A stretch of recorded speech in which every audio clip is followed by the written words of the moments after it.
Now we're halfway through 43, or three-quarters of the way through.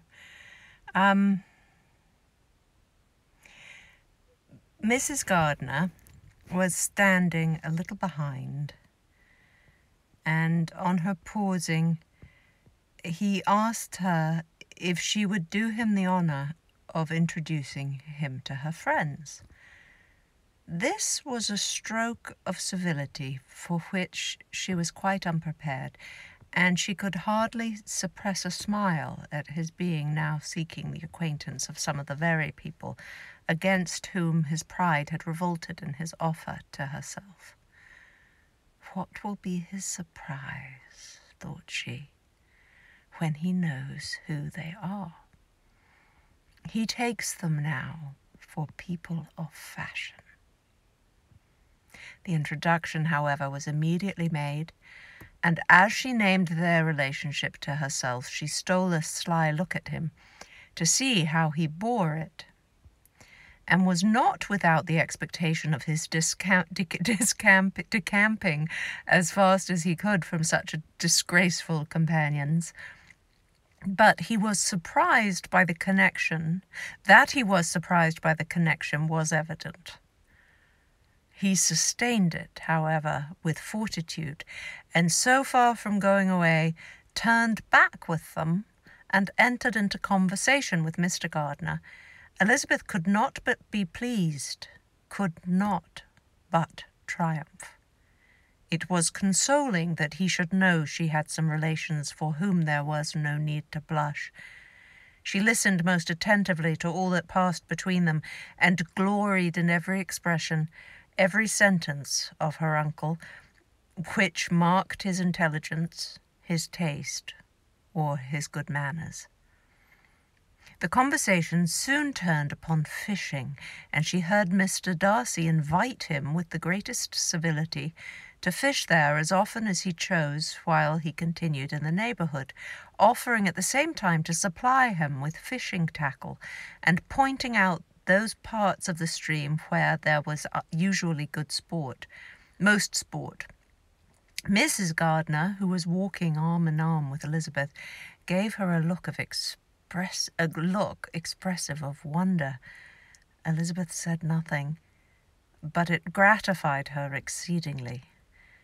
The compliment must be all for herself. Her astonishment, however, was extreme, and continually was she repeating, "Why is he so altered? From what can it proceed? It cannot be for me. It cannot be for my sake that his manners are thus softened. My reproofs at Hunsford could not work such a change as this. It is impossible that he should still love me." After walking some time in this way, the two ladies in front, the two gentlemen behind, resuming their places after descending to the brink of the river for the better inspection of some curious water plant, there chanced to be a little alteration. It originated in Mrs. Gardner, who, fatigued by the exercise of the morning, found Elizabeth's arm inadequate to her support, and consequently preferred her husband's.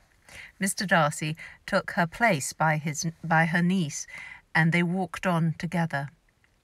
After a short silence, the lady first spoke. She wished him to know that she had been assured of his absence before she came to the place, and accordingly began by observing that his arrival had been very unexpected.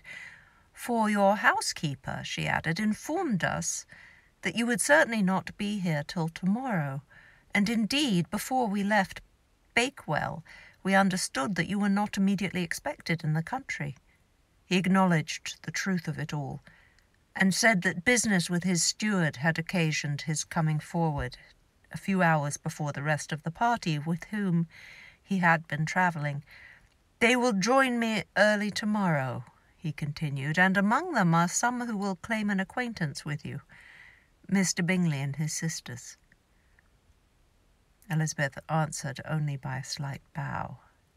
Her thoughts were instantly driven back to the time when Mr. Bingley's name had been the last mentioned between them, and if she might judge by his complexion, his mind was not very differently engaged. "There is also one other person in the party," he continued after a pause, "who more particularly wishes to be known to you. Will you allow me, or do I ask too much, to introduce my sister to your acquaintance during your stay at Lambton?" The surprise of such an application was great indeed. It was too great for her to know in what manner she acceded to it. She immediately felt that whatever desire Miss Darcy might have of being acquainted with her must be the work of her brother, and without looking farther, it was satisfactory. It was gratifying to know that his resentment had not made him think really ill of her. They now walked on in silence, each of them deep in thought. Elizabeth was not comfortable. That was impossible. But she was flattered and pleased. His wish of introducing his sister to her was a compliment of the highest kind. They soon outstripped the others, and when they had reached the carriage, Mr. and Mrs. Gardiner were half a quarter of a mile behind. He then asked her to walk into the house, but she declared herself not tired, and they stood together on the lawn. At such a time much might have been said, and silence was very awkward. She wanted to talk, but there seemed to be an embargo on every subject. At last she recollected that she had been travelling, and they talked of Matlock and Dovedale with great perseverance. Yet time and her aunt moved slowly, and her patience and her ideas were nearly worn out before the tete-a-tete was over. On Mr. and Mrs. Gardiner's coming up, they were all pressed to go into the house and take some refreshment, but this was declined, and they parted on each side with the utmost politeness. Mr. Darcy handed the ladies into the carriage, and when it drove off, Elizabeth saw him walking slowly towards the house. The observations of her uncle and aunt now began, and each of them pronounced him to be infinitely superior to anything they had expected. "He is perfectly well behaved, polite and unassuming," said her uncle. "There is something a little stately in him, to be sure," replied her aunt, "but it is confined to his air, and is not unbecoming. I can now say with the housekeeper that though some people may call him proud, I have seen nothing of it.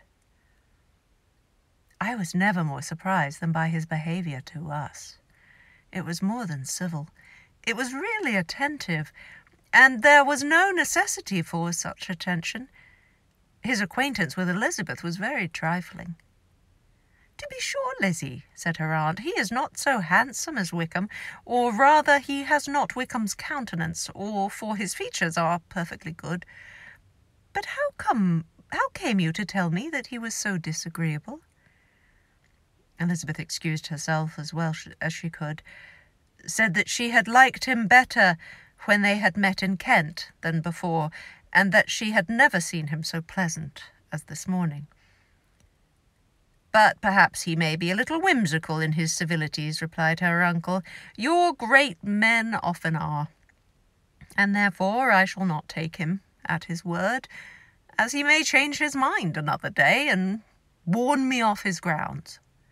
Elizabeth felt that they had entirely misunderstood his character, but said nothing. "From what we have seen of him," continued Mrs. Gardiner, "I really should not have thought that he could have behaved in so cruel a way by anybody as he has done by poor Wickham. He has not an ill-natured look. On the contrary, there is something pleasing about his mouth when he speaks, and there is something of dignity in his countenance that would not give one an unfavourable idea of his heart. But to be sure, the good lady who showed us his house did give him a most flaming character. I could hardly help laughing aloud sometimes. But he is a liberal master, I suppose, and that, in the eye of a servant, comprehends every virtue."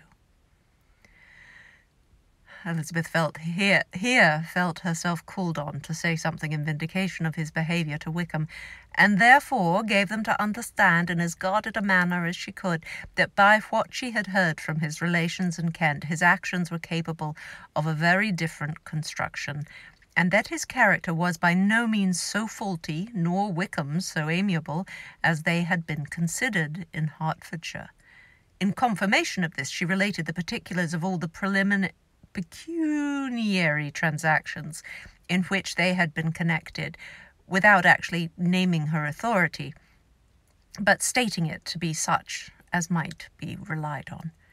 Mrs. Gardiner was surprised and concerned, but as they were now approaching the scene of her former pleasures, every idea gave way to the charm of recollection, and she was too much... Oops, what have I done? Sorry, one sec. She was too much engaged in pointing out to her husband all the interesting spots in its environs to think of anything else. Fatigued as she had been by the morning's walk, they had no sooner dined than she set off again in quest of her former acquaintance, and the evening was spent in the satisfactions of an intercourse renewed after many years' discontinuance. The occurrences of the day were too full of interest to leave Elizabeth much attention for any of these new friends, and she could do nothing but think, and think with wonder of Mr. Darcy's civility, and above all, of his wishing her to be acquainted with his sister. There, we finally finished the chapter. Thank you. Thank you for sheltering with me. And if you have been out being essential and working essentially, thank you so much. On behalf of all of us, and welcome home. I hope you all have good evenings and mornings and afternoons and nights, and onward tomorrow.